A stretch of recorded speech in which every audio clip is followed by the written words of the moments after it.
14.04.2049. Saya dari kelompok 1 akan coba menjelaskan materi yang berjudul yaitu etika, yang mana di dalam materi ini terdapat beberapa poin. Yang pertama yaitu merupakan pengertian etika, moral, dan akhlak. Pertama yaitu etika.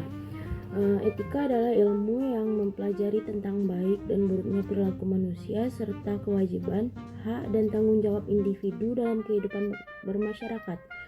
Etika berasal dari kata Yunani yaitu ethos yang berarti kebiasaan, dan secara umum merupakan seperangkat aturan, norma, atau prinsip yang menjadi pedoman bagi seorang atau kelompok dalam bertindak dan berperilaku ketika menilai suatu tindakan dari sudut pandang rasional dan kritis, serta berfungsi sebagai landasan dalam mengambil keputusan yang benar. Lalu yang kedua yaitu moral. Moral merupakan berasal dari bahasa Latin yang yaitu mos, yang juga berarti kebiasaan. Moral adalah sikap perilaku atau tindakan seseorang yang dinilai baik atau buruk berdasarkan standar nilai yang berlaku di masyarakat. Moral merupakan produk budaya dan agama serta menjadi batasan pikiran, prinsip, perasaan, ucapan, dan perilaku manusia mengenai nilai-nilai baik dan buruk atau benar dan salah. Penilaian moral sangat dipengaruhi oleh lingkungan sosial dan budaya setempat. Lalu yang ketiga yaitu akhlak. Akhlak berasal dari bahasa Arab yaitu khuluq, yang berarti perangai atau tabiat.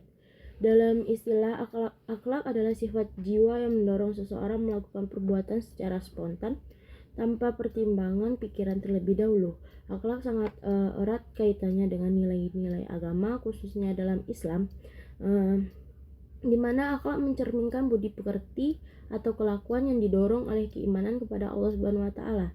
Akhlak terbagi menjadi dua, yaitu akhlak terpuji dan akhlak tercela dan sifatnya melekat dalam diri seseorang. Poin kedua yaitu urgensi etika. Etika memiliki peran yang sangat penting dalam kehidupan pribadi, sosial, maupun profesional. Yang mana yang pertama yaitu membantu individu memahami dan membedakan tindakan yang benar dan salah dalam berbagai situasi. Lalu yang kedua, membangun kepercayaan, kolaborasi, dan hubungan yang sehat di lingkungan kerja maupun masyarakat.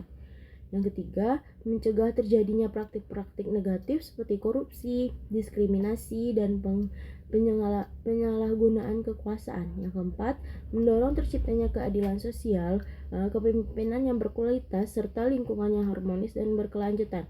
Yang kelima yaitu menumbuhkan identitas dan integritas pribadi, serta membentuk warisan nilai-nilai positif bagi generasi mendatang. Lalu yang terakhir ialah dalam dunia kerja, etika profesi meningkatkan kinerja organisasi dari kesejahteraan individu serta menciptakan lingkungan kerja yang sehat dan produktif. Poin ketiga yang terakhir yaitu faktor-faktor yang mempengaruhi etika. Faktor yang mempengaruhi etika dapat dibagi menjadi dua kelompok besar, yaitu faktor eksternal dan internal. Masuk ke faktor pertama yaitu faktor eksternal, yang mana di dalamnya terdapat persaingan kompetitif atau tekanan dari pesaing dalam mendorong individu atau organisasi bertindak tidak etis demi keuntungan. Lalu yang kedua, kondisi ekonomi. Situasi ekonomi yang sulit dapat mempengaruhi keputusan etis, misalnya mengorbankan prinsip demi kelangsungan hidup. Regulasi dan kebijakan pemerintah, aturan yang ketat mendorong perilaku etis, sedangkan kurangnya regulasi bisa membuka celah pelanggaran etika. Lalu faktor yang kedua yaitu faktor internal, budaya. Dalam faktor internal terdapat poin budaya. Yang pertama yaitu budaya organisasi atau lingkungan, yang mana budaya yang menanamkan nilai-nilai etika dan membentuk perilaku anggota yang sesuai dengan nilai tersebut. Lalu yang kedua yaitu karakter dan